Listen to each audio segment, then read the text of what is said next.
নমস্কার দর্শক বন্ধুরা, ইমেজ বেঙ্গল হেলথ কেয়ার অনুষ্ঠানে আপনাদের সকলকে স্বাগত। ডায়াবেটিস বা মধুমেহ, এই ডায়াবেটিস নিয়ে আমাদের প্রত্যেকের বিরাট বড় চিন্তা আছে, কারণ ডায়াবেটিস আক্রান্তের সংখ্যা ক্রমশ বাড়ছে। বিশ্বজুড়ে ডায়াবেটিস ধীরে ধীরে একটা মহামারীর আকার নিচ্ছে। স্বভাবতই আমাদের একটা প্রশ্ন হচ্ছে, তাহলে আমরা কিভাবে ডায়াবেটিসকে নিয়ন্ত্রণ করব? এই বিষয়টা যখন আমাদের মনে প্রশ্ন হয়, তার পাশাপাশি আমাদের অনেকগুলো দুশ্চিন্তা হয়। আমরা মনে করি যে শুধুমাত্র বোধ চিনি বা মিষ্টি কম খেলেই আমাদের ডায়াবেটিস বা সুগারটা নিয়ন্ত্রণ হয়ে যাবে। তার পাশাপাশি আমাদের থাকে আরো কতগুলো সম্পূর্ণ নিজস্ব ধারণা। সেই ধারণাগুলোর জন্য আমরা কিন্তু অনেক সময় অনেক কিছু সঠিকভাবে মানি না বা মেনে চলতে পারি না। তাহলে কোন কোন নিয়মগুলো মেনে চললে আপনার ডায়াবেটিস বা সুগার সেটা নিয়ন্ত্রণে থাকবে, সেটা যেমন একটা প্রশ্ন। তার পাশাপাশি আপনার যে সুগার হয়েছে তার জন্য আপনার শরীর কি কোনো লক্ষণ দিচ্ছে, সেই লক্ষণগুলো কি কি? আপনি ব্লাড সুগার কখন টেস্ট করবেন, ব্লাড সুগার টেস্টের সঠিক কি কোনো নিয়ম আছে? তার পাশাপাশি চিকিৎসা একটি অত্যন্ত গুরুত্বপূর্ণ বিষয়। আপনি কি বর্ডার লাইনে রয়েছেন? আপনার কি ডায়াবেটিক বা প্রি ডায়াবেটিক নির্ধারিত? আপনার কি ইনসুলিনের প্রয়োজন? আপনি কি ইনসুলিন ঠিকভাবে নিচ্ছেন? ওষুধ কি ঠিক সময় খাচ্ছেন? এই একাধিক প্রশ্নগুলো আপনাদের মধ্যে ঘোরাফেরা করে। আর স্বভাবতই এই প্রশ্নের উত্তর দিতে আজকে আমি এসে উপস্থিত হয়েছি মণিপাল হসপিটাল, ঢাকুরিয়া, এবং আমরা আমাদের মধ্যে পেয়েছি শহরের স্বনামধন্য এন্ডোক্রিনোলজিস্ট ডক্টর সুজয় ঘোষকে। স্যার নমস্কার, ইমেজ বেঙ্গল হেলথ কেয়ার আপনাকে স্বাগত। প্রথমে যেটা আপনার কাছে প্রশ্ন করব, যে ডায়াবেটিস কি একটি অসুখ? অবশ্যই। ডায়াবেটিস এমন একটা সমস্যা যেখানে শরীরে প্যানক্রিয়াস গ্রন্থি ইনসুলিন তৈরি করে উঠতে পারছে না, হয় একেবারেই পারছে না, অথবা যেটা তৈরি করছে সেটা শরীরের পক্ষে সঠিক মাত্রায় হচ্ছে না, অর্থাৎ রিলেটিভ ইনসুলিন ডেফিসিয়েন্সি। বড়দের যে ডায়াবেটিস আমরা সাধারণত দেখি 90-95% ক্ষেত্রে, তাকে আমরা টাইপ 2 ডায়াবেটিস বলি, যেখানে শরীরে ইনসুলিনটা ভালো করে কাজ করছে না। শরীরে ইনসুলিন আছে কিন্তু আপেক্ষিকভাবে তার অ্যাকশনটা হচ্ছে না বলে শরীরে নানান রোগের বহিঃপ্রকাশ হয়। এবং সেটাকে আমরা সাধারণত কিছু তো একটা মাপকাঠি লাগে, যেটা দিয়ে আমরা বলি যে এই ব্যক্তির ডায়াবেটিস হয়েছে বা এর হয়নি, বা ইনি স্বাভাবিক, বা আপনি যেটা বললেন তার প্রি ডায়াবেটিস আছে কিনা। তাহলে আমি যদি একটা খালি পেটের রক্তের সুগার পরীক্ষা করি, তাহলে যদি রক্তের গ্লুকোজের মাত্রা 100 নিচে থাকে খালি পেটে, তাহলে আপনার সুগারের মাত্রা স্বাভাবিক। খাওয়ার 2 ঘন্টা পর যদি আপনার পিপি সুগারের মাত্রা 140-এর নিচে থাকে, তাহলে সেটাও স্বাভাবিক। এবং HbA1c যদি 5.7-এর নিচে থাকে, তাহলে আপনি স্বাভাবিক। এইবার যদি এই খালি পেটের সুগারটা 126-এর ওপর হয়, অথবা পিপি সুগারটা 200-র ওপর হয়, অথবা HbA1cটা 6.5-এর উপরে হয়, তাহলে আপনার কিন্তু ডায়াবেটিস আছে। আর এই দুটো জিনিসের মাঝামাঝিতে কিছু মানুষের রিপোর্ট আসবে, তাহলে তাদের প্রি ডায়াবেটিস আছে। এই 3টি ক্রাইটেরিয়ার যে কোনো একটি যদি অ্যাবনর্মাল হয়, তাহলে যেটা বেশি খারাপ রিপোর্ট সেই অনুযায়ী আপনার ডায়াগনোসিস নির্ধারিত হবে। একদম। স্যার, এই প্রসঙ্গে আমার একটা বিষয় জানার, যে ডায়াবেটিসের ক্ষেত্রে যেটা সব থেকে বড় প্রশ্ন, যে অনেক ক্ষেত্রে ডায়াবেটিসের লক্ষণ বোঝা যায় না। কারোর লক্ষণ দেখা যায়, কিন্তু কারোর লক্ষণ দেখা যায় না। আমি প্রথমে লক্ষণগুলোর কথায় আসি, মানুষকে আরেকটু সতর্ক করার জন্য, যে মোটামুটি ভাবে কি কি লক্ষণ শরীর দেয়। আচ্ছা, আপনি গোড়ায় যে কথাটা বলেছেন যে অনেকেরই লক্ষণ থাকবে না, অর্থাৎ 50% মানুষের কোনোই লক্ষণ থাকবে না ব্লাড সুগার বেশির। তার ফলে আপনার লক্ষণ থাকুক বা না থাকুক, আপনার রক্ত পরীক্ষা করা উচিত নিয়মিত ইন্টারভ্যালে। এটা হলো প্রথম কথা। এবং সেই প্রথম পরীক্ষাটা হয়তো 25 বছর বয়সে করা উচিত, যদি না তার আরো কোনো কমপ্লিকেশন বা কোমরবিডিটি থাকে। এবার আপনি যদি লক্ষণের কথা বলেন, সেই লক্ষণগুলো কয়েকটা ভাগে ভাগ করে নেওয়া যায়। প্রথমটাকে আমরা বলি ক্যাটাবলিক সিমটম, অর্থাৎ বড্ড বেশি সুগারটা বেড়ে গেছে, তার ফলে ওজনটা কমে যাচ্ছে, তেষ্টা পাচ্ছে, ঘন ঘন পেচ্ছাপ করতে হচ্ছে, বা খুব ক্লান্ত বা দুর্বল লাগছে। দ্বিতীয় গ্রুপ অফ সিমটম যদি বলি, সেটা হচ্ছে কোনো না কোনো ইনফেকশন, অর্থাৎ দেখা যাচ্ছে একটা ইউরিন ইনফেকশন হচ্ছে বারবার, চামড়ায় ফাঙ্গাল ইনফেকশন হচ্ছে, পুরুষাঙ্গে বা মহিলাদের গোপনাঙ্গে ফাঙ্গাল ইনফেকশন হচ্ছে, কিংবা কারোর হঠাৎ করে একটা টিউবারকুলোসিস ধরা পড়েছে বা টিবি ধরা পড়েছে। এই সব ক্ষেত্রে ব্লাড সুগার পরীক্ষা করা দরকার, কারণ এটা ডায়াবেটিসের লক্ষণ হতে পারে। এটা হলো দ্বিতীয় গ্রুপ। তৃতীয় হতে পারে কারণ অনেক দিন ধরে সুগার বেশি ছিল, যেটা জানিই না আমরা, এবং তার ফলে তার শরীরে বিভিন্ন জায়গায় কমপ্লিকেশন শুরু হয়ে গেছে। সেটা একটা নার্ভের কমপ্লিকেশন হতে পারে, কিডনির কমপ্লিকেশন হতে পারে, চোখের কমপ্লিকেশন হতে পারে, হার্টের কমপ্লিকেশন হতে পারে, বা একটা স্ট্রোক হয়েছে। তাহলে এইগুলো নিয়েও যদি, এই উপসর্গ নিয়েও যদি কেউ কোনো ডাক্তারের কাছে যায়, তাকে ভাবতে হবে এটা ডায়াবেটিসের জন্য হয়নি তো, তাহলে সুগারটা পরীক্ষা করে দেখি। তো এই মোটামুটি এই 3 ধরনের পরিস্থিতিতে এই 3 ধরনের উপসর্গ, যদি একটা উপসর্গ থাকে তাহলে কিন্তু থাকতে পারে। একেবারে। স্যার, আরেকটা বিষয় যেটা আমাদের প্রশ্ন, যে আজকের দিনে এত পরিমাণে ডায়াবেটিস বাড়ছে কেন? আচ্ছা, আমরা যখন স্কুলে পড়তাম 50 জনের ক্লাসে কজনের ওজন বেশি থাকতো? 1 জন 2 জন, তাদের তো আবার মোটা টোটাও বলতাম, তখন বডি শেমিং কি জিনিস জানতাম না। এখন ধরুন আমাদের মেয়েদের জেনারেশনের যারা স্কুলে পড়ে, ক্লাসে কেউ কিন্তু কাউকে মোটা বলে না, কারণ এই নয় যে তারা খুব সচেতন হয়ে গেছে about body shaming, but because সেই ক্লাসে প্রায় সবারই ওজন বেশি। তাহলে এই ওবেসিটি যে এপিডেমিক আমাদের দেশে চলছে, সেইটা যেমন করে বৃদ্ধি হয়েছে তার সাথে কিন্তু পাল্লা দিয়ে ডায়াবেটিস বেড়েছে। একটা কথা একটু আগেই বলছিলাম যে আপেক্ষিক insulin deficiency, relative insulin deficiency. আমার শরীরে মনে করুন 50টা কোষ আছে, আমি 25 ইউনিট ইনসুলিন রোজ তৈরি করে সেটাকে কাজটা চালিয়ে নিতে পারি। যেই মুহূর্তে ওবেসিটি হবে, তাহলে কিন্তু ওই ইনসুলিন ভালো করে কাজ করবে না, তাহলে সে তার ডায়াবেটিস হওয়ার সম্ভাবনা অনেক গুণ বেড়ে গেল।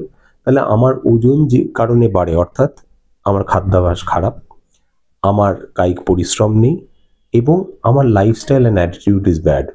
আমি আইদার খাওয়া দাওয়া বাজেভাবে করছি, ভুলভাল খাচ্ছি, তামাক নিচ্ছি, তাহলে এই সমস্ত জিনিসগুলো এবং স্ট্রেস, এই জিনিসগুলো মিলেমিশে কিন্তু আজকে এই ডায়াবেটিস বাড়ার একটা বড় কারণ। 1970-এর দশক যদি ধরি, তখন ভারতবর্ষের যদি স্ট্যাটিস্টিক্স দেখা যায়, যেটুকু এপিডেমিওলজিক্যাল ডেটা আছে, তখন 2-3% ভারতবাসীর ডায়াবেটিস ছিল। এখন সেটা পশ্চিমবঙ্গে বেড়ে দাঁড়িয়ে গেছে 13%। এই কারণে। একদম। স্যার, আরেকবার যেটা জানবো, যে একটু আগে আপনি বলছিলেন যে 3টে ক্যাটাগরিতে আপনি ভাগ করেছেন। কিছু মানুষের হঠাৎ করে যখন স্ট্রোক হচ্ছে, হার্ট অ্যাটাক হচ্ছে, বা চোখের কোনো সমস্যা হচ্ছে, তখন আমরা টেস্ট করছি যে তিনি ডায়াবেটিক কিনা। এইভাবে জানতে চাইবো যে ডায়াবেটিক ডিরেক্টলি কোন কোন অঙ্গের ক্ষতি করে? আচ্ছা, তাহলে আমাদের শরীরে ধমনী আছে বা আর্টারি আছে। এই প্রত্যেকটা আর্টারির গায়ে এক ধরনের জটিল রোগ হয়, যাকে আমরা বলি অ্যাথেরোস্ক্লেরোসিস। সোজাভাবে বললে, এই ধরুন কর্পোরেশনের পাইপ আছে, এই পাইপটা যদি পলি পড়ে গিয়ে পাইপটা বন্ধ হয়ে যায়, তাহলে সেই জায়গায় জল যাবে না, তাই তো? তাহলে diabetes is a vascular disease, vasculopathy. এবার এই ভেসেলটা কোন জায়গার রক্ত চলাচল বন্ধ করে দিচ্ছে তার উপর নির্ভর করবে তার কমপ্লিকেশন। সারা শরীরেই আমার ধমনী আছে, তাহলে কমপ্লিকেশন সমস্ত অর্গানে হবে। তাহলে মাথায় রক্ত চলাচল যখন বন্ধ হয়ে যাবে তখন স্ট্রোক হবে, সেটা যখন হার্টে বন্ধ হয়ে যাবে তখন হার্ট অ্যাটাক হবে, পায়ে যখন আটকে যাবে তখন সেখানে পেরিফেরাল ভ্যাসকুলার ডিজিজ হবে। আবার ছোট ছোট যেগুলো ভেসেল আছে বা ধমনী আছে, যেমন চোখে, যেমন কিডনিতে, যেমন নার্ভে, সেগুলো যখন আক্রান্ত হবে, তাহলে তখন আমরা বলবো রেটিনোপ্যাথি হয়েছে, নেফ্রোপ্যাথি হয়েছে, নিউরোপ্যাথি হয়েছে। তাই কোনো অঙ্গই বা কোনো অর্গান শরীরে ডায়াবেটিসে কিন্তু মাফ হয় না। সবার যে সবটা হবে এমনটা না, তারও কিছু কিছু জেনেটিক কারণ আছে, যার কিছুটা আমরা বুঝি আর কিছুটা আমরা হয়তো বুঝি না। কিন্তু বেসিক গল্পটা হচ্ছে যে এটা একটা ধমনীর কমপ্লিকেশন। একদম। আপনি একটু আগে স্ট্রেসের কথা বলছিলেন। অনেকে মনে করে থাকেন যে দুশ্চিন্তায় বাড়ে ডায়াবেটিস। এটা কতটা সঠিক? পার্শিয়ালি। মানে আপনার যদি খুব স্ট্রেস থাকে, আপনি কি বাড়ি ফিরে রান্না করবেন? ইচ্ছে করবে না, মনে হবে ঠিক আছে আজকে সুইগিতে অর্ডার দিয়ে দিই। যে মানুষটা ধরুন এমনিতে ধূমপান করেন, তার স্ট্রেস বেড়ে গেল, সে তো ধূমপানও বাড়িয়ে দেবে। যিনি অ্যালকোহল নেন, তিনি তো অ্যালকোহলের মাত্রা বাড়িয়ে দেবেন। তিনি কি এক্সারসাইজ আর করবেন? কারণ খুব চিন্তায় আছেন, খুব চাপে আছেন, কাজের চাপ, সময় নেই। তাহলে এই পারিপার্শ্বিক জিনিসপত্র যেগুলো স্ট্রেসের সাথে থাকে, সেগুলো ডায়াবেটিসকে আরো খারাপ করে দেয়। তার সুগার কিছুটা হলেও সেই সময় বাড়বে। এছাড়া যদি মন খুব খারাপ থাকে, আপনি যদি একজন সাইকিয়াট্রিস্টের কাছে যান, তারা আবার কিছু কিছু ওষুধ দেন যেগুলোতে সুগার আবার বাড়ে, সেটা দ্বিতীয়। আর স্ট্রেস পার সে শরীরে কিছু কিছু হরমোন এবং সাইটোকাইনের পরিবর্তন ঘটায়, সেগুলো কিন্তু ডায়াবেটিসের বা অর্থাৎ সুগারের মাত্রা বাড়াতে পারে। একদম। স্যার আরেকটা বিষয় আসবো যেটা আমি শুরুতেই আপনাকে প্রশ্ন করলাম যে ডায়াবেটিসের বর্ডার লাইন। আমি আপনারই একটা আলোচনায় শুনেছিলাম যে এই বর্ডার লাইন সুগার যাদের আছে তারা হয়তো আ টেস্ট করলো বা কিছু নিয়ম আপনাদের কথায় মেনে চললো। কিন্তু তারপর সঠিকভাবে ফলো আপ হলো না। পরবর্তীকালে তার যখন একটা দুর্ঘটনা ঘটলো জানা গেল যে তার সুগারটা কিন্তু আনকন্ট্রোল হয়ে গেছে। এই যে বর্ডার লাইন সিচুয়েশন থেকে সে যে আনকন্ট্রোল অবস্থায় চলে গেল এর জন্য দায়ী কি? আচ্ছা, তাহলে এই যে আমরা একটা মাপকাঠি দিয়ে বলছি না, এটা স্বাভাবিক, এটা অস্বাভাবিক, আর এটা বর্ডার লাইন, এই পুরো ব্যাপারটাই না খুব আপেক্ষিক।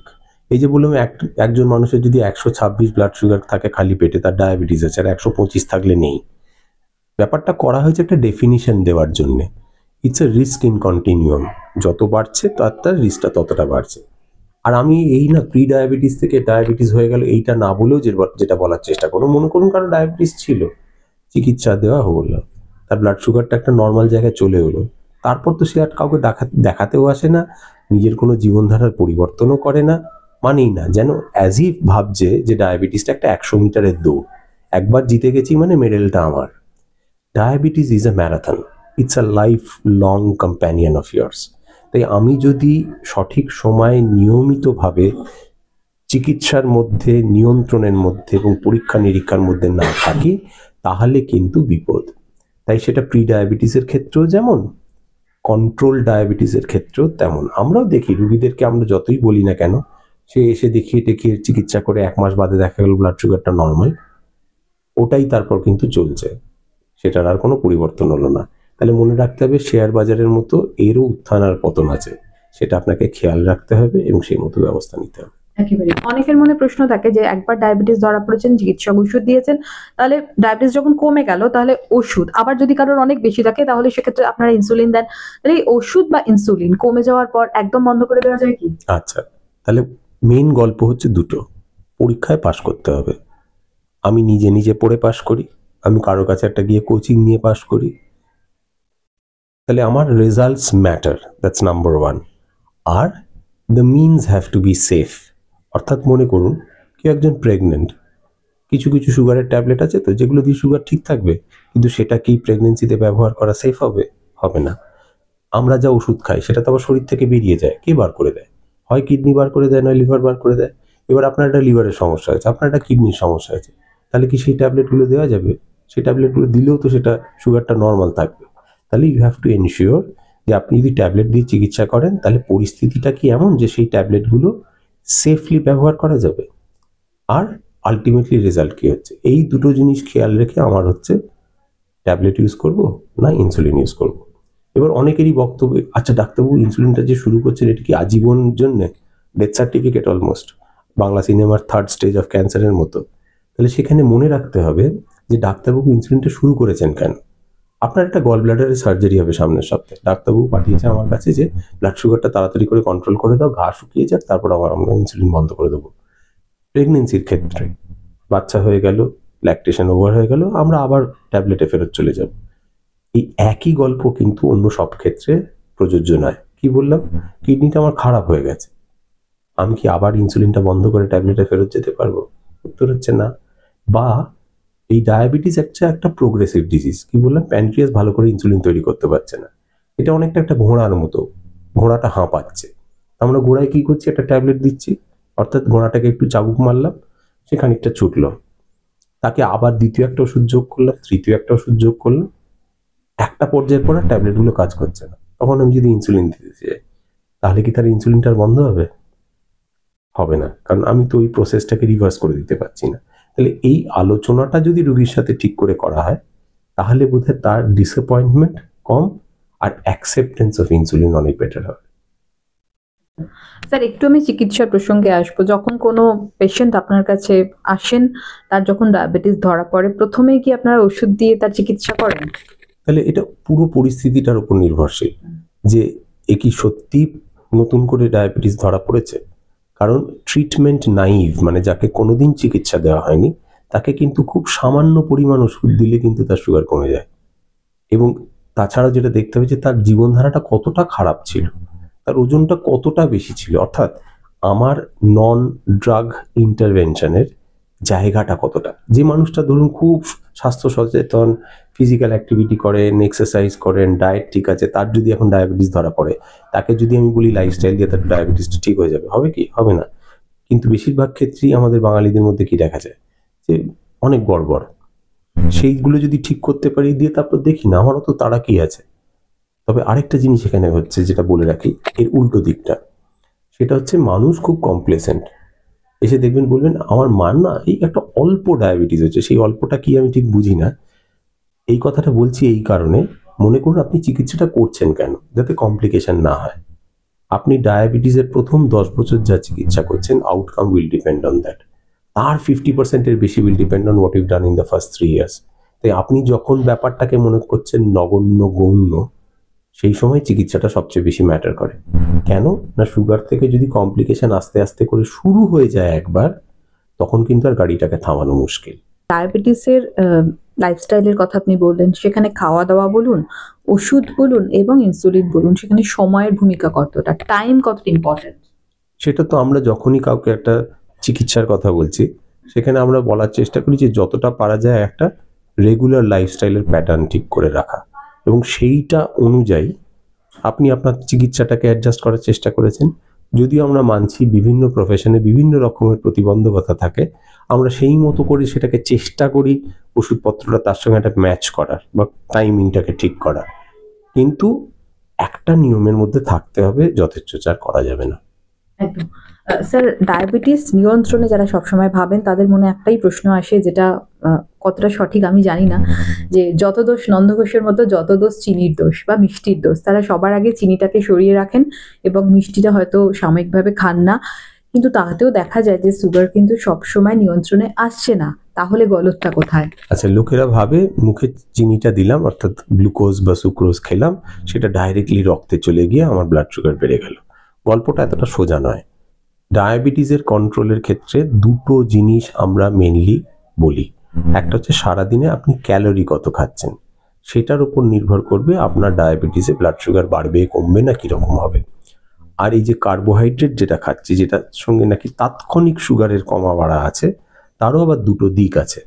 একটা হচ্ছে গ্লাইসেমিক লোড, আর একটা হচ্ছে গ্লাইসেমিক ইন্ডেক্স।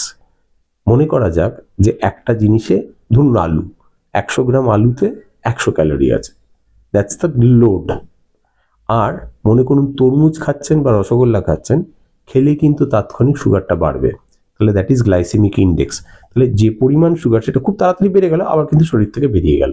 তাহলে এই দুটো জিনিসই কিন্তু খেয়াল রাখতে হবে। প্রথমে আমি সারাদিনের একটা নিয়ন্ত্রিত মাত্রায় ক্যালোরি খাবো, এবং এই যে গ্লুকোজ বা তার যে লোড হচ্ছে সেটাকে আমি কমিয়ে রাখার চেষ্টা করব। আর যে খাবারটা খাবো, মনে করুন আপনি রসগোল্লা খাবেন বলে ঠিক করেছেন, খান না, বারণ করছি না তো, কিন্তু সেটা হচ্ছে শুধু শুধু রসগোল্লাটা খাবেন না। আপনার রাত্রিবেলা বাড়িতে খেতে বসেছেন, শাক সবজি তরি তরকারি মিলে খাচ্ছেন, তার সঙ্গে রসগোল্লাটা খান, পেটে গিয়ে একটা ঘ্যাঁট হবে, গ্লুকোজের অ্যাবজর্পশনের মাত্রাটা কিছুটা হলেও কমে যাবে। মানে স্যালাডের সঙ্গে রসগোল্লা খেলে সেটা অনেক নিরাপদ, এটা আপনি বলছেন? কিছুটা, টু সাম এক্সটেন্ট, আপনার কথা অনুযায়ী। একদম। তাহলে একটু ডিরেক্টলি এই প্রশ্নে আসি, যে ভাত রুটি এগুলো নিয়ে অনেক মনে প্রশ্ন আছে, যে অনেকেই মনে করে যে ভাত খেলে আমার সুগার বাড়বে, রুটি খেলে কম বাড়বে, এটা কতটা সঠিক? 100 গ্রাম চাল আর 100 গ্রাম আটা, দুটোতে সম পরিমাণ ক্যালোরি আছে। তাহলে আমি যে কষ্ট করে রুটি খেয়ে আমার ব্লাড সুগার কম রাখছি, এটা ভ্রান্ত ধারণা। এর সাথে একটা ক্যাভিয়েট আছে, সেটা কি, যে কোয়ান্টিফিকেশন। আপনাকে যে বললাম 50 গ্রাম চালের ভাত খাবেন, আর একজনকে বললাম 2টো রুটি খাবেন, আমার বাড়ির রুটি আর আপনার বাড়ির রুটি তফাৎ হলেও কিন্তু তার মধ্যে কিছুটা একটা সামঞ্জস্য আছে, কিন্তু আমার বাড়ির বাটি আর আপনার বাড়ির বাটির মধ্যে কোনো সামঞ্জস্য নেই। তাহলে যদি আপনি সেই মতো করে মাপটাকে মেপে ঠিক মতো করে খেতে পারেন, আমাদের কোনো আপত্তি নেই, আপনি ভাত খান না। একদম। ডাক্তারবাবু, পাশাপাশি আমাদের এখন একটা ধারণা হয়েছে যে গুড় বা মধু বা বাতাসা এগুলোতে নাকি অনেক কম ক্যালোরি থাকে। আচ্ছা, এতে পুরোপুরি marketing strategy, there is nothing correct in it. যে আপনি চিনি দিয়েই চা খান না, চিনির মাত্রাটা একটু কম খান। কে বলেছে যে মধু খেলে সুগার বাড়ে না? কে বলেছে যে গুড় খেলে সুগার বাড়ে না? এগুলো দিজ আর অল মানে myths rather than reality of life. একদম। তো কমপ্লেক্স কার্বোহাইড্রেটের কথা আপনারা বলে থাকেন, তো ভাত রুটির পরিবর্তে কমপ্লেক্স কার্বোহাইড্রেট কি খাবেন? আচ্ছা, এটা না বলি একটা স্ট্যান্ডার্ড ডায়েট কি হওয়া উচিত। একদম স্যার। বাড়িতে একটা 9 ইঞ্চির থালা কিনবেন, 8 থেকে 9 ইঞ্চি, এবার সেটাকে অর্ধেক করে ভাগ করুন। সেই অর্ধেকটাতে হচ্ছে নন স্টার্চি ভেজিটেবলস, এবং তাতে শাক সবজি পাতা, মানে সেখানে আলু ঢুকলো না সেই অংশটাতে, বা সেই অংশটাতে রাঙালু ঢুকলো না, সেই স্টার্চি ভেজিটেবল আপনি খেলেন না, ওই অংশটা বা স্যালাড বা সেইটা দিয়ে ভরানো, বাদ বাকি অর্ধেক পড়ে রইল, সেই অর্ধেকটাকে আবার অর্ধেক করুন। সেই কোয়ার্টারটা ইজ ইয়ার সিরিয়ালস। এবার আপনার প্রাণে যা সিরিয়াল ইচ্ছে হয় আপনি খান। আপনার যদি সেটা ভাত মনে হয় খাবেন, রুটি মনে হয় খাবেন, ডালিয়া মনে হয় খাবেন, সাবু মনে হয় খাবেন, খাবেন। It does not matter, they all have same similar calorie পরিমাণগত দিক থেকে যদি একই ওজনের খান। আর আধখানা কোয়ার্টার আরও পড়ে রইল, সেটা আপনার প্রোটিন। মাছ খান, ডাল খান, সয়াবিন খান, মাংস খান, রাজমা খান, সেই অংশটা খান, তাহলেই তো হলো। এত বসে বসে ভাবার কি দরকার যে আমি, মানে, কারণ পারমুটেশন কম্বিনেশন করে তো খেতে হবে, আপনি তো রোজ এক জিনিস খেতে চাইবেন না। আর যেচে নিজেকে কষ্ট দিয়ে কোনো খাবার খাবেন না। এখন বাঙালিদের একটা ট্রেন্ড হয়ে গেছে ব্রেকফাস্টে ওটস খাওয়া, কোশমিন কালেও খেতেন না এই মহিলারা যারা এসে খাচ্ছেন এখন ওটস। কিন্তু ওয়াই? সেটা কি আপনি ভালোবেসে খাচ্ছেন? তাহলে খান। কিন্তু যদি এটা ভেবে থাকেন যে আমি এটা খেয়ে আমার নিজের প্রচুর উপকার করছি, উত্তরটা হচ্ছে না। ট্র্যাডিশনাল বাঙালি বাড়িতে যা সকালবেলা খাওয়া হতো সেই খাবারটাই আমি খাবো, কিন্তু পরিমিতভাবে খাবো। তো ট্র্যাডিশনাল বাঙালিদের একটা অভ্যাস আছে যে চায়ের সঙ্গে বিস্কিট খাওয়া এবং মুড়ি খাওয়ার অনেক অভ্যাস আছে। তো এই মুড়ি এবং বিস্কিট এই দুটো কতটা নিরাপদ? মুড়ি যদি বলি সেটা একটা সিরিয়াল, তাহলে আপনার সারাদিনের একটা সিরিয়ালের মাপ তো করে দেওয়া হচ্ছে। ধরুন 3 বারে 50 গ্রাম করে যদি আমি ধরি, 150 গ্রাম সারাদিনে সিরিয়াল খাবো, সেই মাপটার মধ্যে রেখে আপনি মুড়ি খান না। কে মানা করেছে? কেউ বারণ করেনি। বিস্কিটের ক্ষেত্রে না ব্যাপারটা একটু ইজ অ্যাডিকটিভ। লোকজন, অনেক মানুষকে আমি চিনি যারা একাধিক বিস্কিট খান। আমার এক মাস্টারমশাই বলতেন, বিস্কুট হচ্ছে বিষ আর কুট, দুটোই পয়জন। একটু ফলের কথায় আসি, কি ফল খাওয়া যায়? 4টে ফলকে আমি বলবো রেস্ট্রিক্ট করতে, যে 4টে ফল বাঙালিরা খেতে খুব ভালোবাসে। একটা হচ্ছে কলা, একটা হচ্ছে কাঁঠাল, আম আর সবেদা। এইটার পরিমাণটা একটু কমিয়ে রাখতে হবে, কারণ এগুলোতে হচ্ছে প্রচুর ক্যালোরি আছে। তাহলে কলা খেলে আমি কাঁঠালি কলা ছোট একটা খেতে পারি, আমি আম খেলে 1 চাকা খেতে পারি, আমি কাঁঠালটা যতটা কম খেতে পারি। এছাড়া বাদবাকি আপনি যা মোটামুটি বাঙালিরা যা ফল খায় সেটা ততটাই খান একবারে, যে যতটা আপনি হাতের মুঠোয় ধরতে পারবেন। যতগুলো আঙুর আপনার হাতের মুঠোয় ধরবে, দ্যাটস 1 সার্ভিং। যে সাইজের আপেলটা আপনার হাতে ধরতে পারবেন সেটা একটা সার্ভিং। বা পেয়ারা বা আপেল বা লেবু খান, কোনো অসুবিধা নেই। মাছ, মাংস, ডিম এবং পাঁঠার মাংস বা রেড মিট এক্ষেত্রে ডায়াবেটিসের খাবারের সাথে কোনো যোগাযোগ আছে? আচ্ছা, তাহলে প্রথমেই বলি যে এমন কোনো খাবার নেই পৃথিবীতে যেটা ডায়াবেটিসের রোগীরা খেতে পারবে না। এই যে একটা ধরে নেওয়া হয়েছে এটা এটা এটা বাড়িতে আসবে না, সেটা চলবে না। তাহলে আপনার কোনো কিছুই বাড়াবাড়ি করা চলবে না। আপনি খান না, মাসে 2 দিন পাঁঠার মাংস খান না, কে বারণ করেছে? এবার খেতে বসে আমি এখন 200 গ্রাম পাঁঠার মাংস খাবো, এটা বললে তো চলবে না। তাহলে আপনাকে যে ডায়েটিশিয়ান সারাদিনের একটা মাপ বলে দিয়েছে, তার মধ্যে থেকে আপনি কেন খাবেন না? খাবেন, অবশ্যই খাবেন। যারা সোশ্যাল ড্রিঙ্কার, অ্যালকোহল তারা কি পুরোপুরি বর্জন করবেন? আচ্ছা, এটা না, লাইসেন্সটা যত দেবেন একজন মানুষকে, সে সেটাকে টেনে তত বড় করে ফেলবে। আমাকে যদি জিজ্ঞেস করেন, আমি বলবো কয়েকটা জিনিস। প্রথমত দেখতে হবে লিভারের প্রবলেম আছে কিনা, পেরিফেরাল নিউরোপ্যাথি আছে কিনা, অ্যালকোহল রিলেটেড অন্যান্য কোনো কমপ্লিকেশন আছে কিনা। সেগুলো যদি থাকে তাহলে অ্যালকোহল একেবারে না। আচ্ছা, এরপরে যদি আসি, তাহলে আমি কয়েকটা ক্লজ সমেত বলবো যে অ্যালকোহল খাওয়া যেতে পারে। পরের ক্লজগুলো হয়তো অনেকেই শুনতে চাইবেন না। 1, চেষ্টা করব বিয়ার না খেতে, কারণ ট্রাইগ্লিসারাইডের মাত্রা অত্যন্ত বেশি। যেদিন খাবো তার মানে এক্সট্রা ক্যালোরি ঢুকছে শরীরে, তাহলে আপনার সারাদিনে যে ডায়েটের ওই সময়ের মাপ ছিল, তাহলে অন্য কিছু বাদ যাবে। 3, ওইটা খেতে বসলে লোকে আনুষাঙ্গিক অনেক ভাজাভুজি জিনিস নিয়ে বসেন, সেটা চলবে না, কারণ দ্যাটস হাই ইন ক্যালোরিজ। আর চেষ্টা করব একদিনে বিঞ্জ না করতে, সপ্তাহে 1 দিন বা 2 দিন খাওয়ায় ম্যাক্সিমাম ভালো, খুব বেশি হলে 1 থেকে 2 পেগ। এবং খালি পেটে খাবো না, তাহলে you will have it as part of a meal. কারণ অ্যালকোহল খেলে তাৎক্ষণিক সুগারটা বেড়ে যায়, কিন্তু দের ইজ ডিলেড হাইপোগ্লাইসিমিয়া, কারণ লিভারে গ্লাইকোজেন তৈরি হয় না। তাহলে খালি পেটে না খেয়ে অ্যাজ পার্ট অফ আ মিল খাওয়া যায়। কার্বোনেটেড ড্রিঙ্কস বা সফট ড্রিঙ্কস যেটা আমরা আজকে বলি, সেটাও কিন্তু আজকে দিনে ব্যবহার ক্রমশ বাড়ছে। এটা কি ডায়াবেটিস বাড়াবার একটা বড় কারণ? সবকটাই একটু একটু একটু করে মানে যোগ করছে। সেখানে যতটা কম খাওয়া যায় ততটাই মঙ্গল, কারণ most of this have a lot of calories. এই যে সো কল্ড কোক জিরো বা অন্যান্য যেগুলো ডায়েট কোক, সেগুলোতেও কিন্তু প্রচুর অন্যান্য জিনিসপত্র আছে যেগুলো হয়তো খুব বেশি খাওয়া উচিত না। একদম। স্যার, ডায়াবেটিস নিয়ন্ত্রণে তাহলে আমাদের এক্সারসাইজের ভূমিকা কতখানি? আচ্ছা, অনেকটা অ্যাকাউন্টসের ব্যালেন্স শিটের মতো, একদিকে আয় একদিকে ব্যয়। আপনার আয় হচ্ছে আপনি যা যা খাচ্ছেন, আর আপনার কায়িক পরিশ্রম হচ্ছে আপনার ব্যয়। এর তো আপনি একটা সামঞ্জস্য রাখার চেষ্টা করছেন। মনে রাখবেন, আয় কমানোটা অনেক বেশি সোজা, ব্যয় বাড়ানোটা ভীষণ কঠিন। 1 চামচ তেল হচ্ছে 45 কিলো ক্যালোরি। এই যে আপনি আমার ইন্টারভিউ নিচ্ছেন, 1 ঘন্টা ধরে যদি আমরা বকবক করি এক জায়গায় বসে, তাহলে আমাদের দুজনেরই 150 ক্যালোরি খরচা হয়। এবং এই 1 ঘন্টায় যদি আমরা ছুটতাম, সাঁতার কাটতাম, সাইক্লিং করতাম, তাহলে 400 ক্যালোরি খরচা হতো। তার মানে অতটা পরিশ্রম করে আমি 250 ক্যালোরি বেশি খরচা করতে পেরেছি, উইচ ইজ 5 চামচ তেল। তাহলে কোনটা সোজা, ব্যয় বাড়ানো না আয় কমানো? তাহলেও আমরা বলছি এক্সারসাইজ করতে। কেন বলছি? না, ইট ইমপ্রুভস বডিলি ফাংশনস, অর্গানগুলো ভালো থাকে, বডি টোন থাকে, মন ভালো থাকে, মাসেল হেলথ বেটার থাকে। তো এই এক্সারসাইজ ইজ ইম্পর্টেন্ট, সেটা অ্যারোবিকই হোক, অ্যানারোবিকই হোক, কার্ডিয়াক এক্সারসাইজ হোক। এক্সারসাইজ করবেন, কিন্তু এই ভেবে যদি এক্সারসাইজ করেন যে আমি এক্সারসাইজ করলে ওজনটাও কমে যাবে আর সুগারও কমে যাবে, সেটা কিন্তু খুব সঠিক ধারণা নয়। একদম।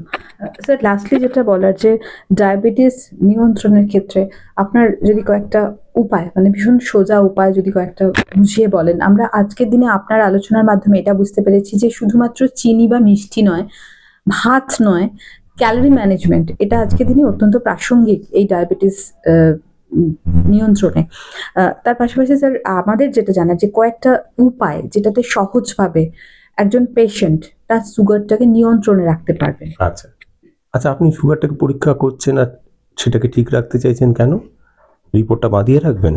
তা তো না, আপনি কমপ্লিকেশন কমাতে চাইছেন। তাহলে না, ওই শুধু সুগার কেন্দ্রিক অর্থাৎ গ্লুকোসেন্ট্রিক অ্যাপ্রোচ হলে হবে না। তাহলে আমাকে আগে দেখতে হবে আমি কীভাবে ব্লাড সুগারটাকে নিয়ন্ত্রণে আনবো। আমার ব্লাড প্রেশার ঠিক আছে তো? আমার কোলেস্ট্রল ঠিক আছে তো? আমার ওজন ঠিক আছে তো? আমি তামাক ছেড়েছি তো? তাহলে অর্থাৎ কোমরবিডিটিসগুলো আমরা ঠিক করেছি তো?